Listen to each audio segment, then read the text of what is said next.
नमस्कार सर्वांना. तर आज होती एकादशी आणि आम्ही सर्वजण गेलो होतो नंदवाळला, ज्या ठिकाणी आषाढी एकादशीला आम्ही गेलो होतो विठ्ठलाच्या दर्शनाला, विठ्ठल रखुमाईच्या.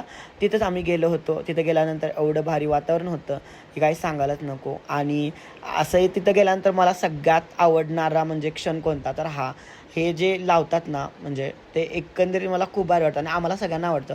त्यामुळे पहिल्यांदा आम्ही गेल्यानंतर हे सगळेजण लावून घेतो. त्याशिवाय पंढरपूरला गेल्यासारखी मजा अजिबातच येत नाही. इथं आजीचा चेहरा वरची स्माईल बघून खूपच भारी वाटत होतं. आणि आजीला इकडे यायला खूप आवडतं. त्यासाठी आम्ही आजीच्यामुळे आम्हाला इकडे यायची सवय लागली. खरं तर आजी आम्हाला नेहमी घेऊन यायच्या आणि आम्ही त्यामुळे यायचो होतो. इथं आल्यानंतर पोलीस मॅडम हे जे काय म्हणत होत्या त्याच्यामुळे आम्हाला खूपच भारी वाटलं. कारण असं काही प्रसंग क्वचितच पाहायला मिळतो. आणि त्याच्यानंतर फायनली आम्ही मंदिरात पोहोचलो.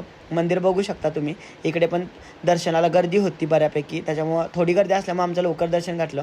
त्याच्यामुळे आम्ही दर्शन घेतलं आणि त्याच्यानंतर बाहेर आलो. त्याच्यानंतर कळालं इथं आतमध्ये पण थोडंसं आम्ही दर्शन घेतलं आणि त्याच्यानंतर मग आलो. इथं स्वामी महाराजांची मूर्तीची भेट झाली. त्याच्यानंतर इकडं आलो आम्ही पेट्रोल घ्यायला. आता पेट्रोल संपलं होतं ह्यांच्या गाडीतलं दोघींच्या. हे दोघं चालत होते तिघेजण. त्याच्यामुळे आम्ही ह्यांच्या गाडीत पेट्रोल आणून दिलं आणि मग मी घरी निघालो. Bye bye.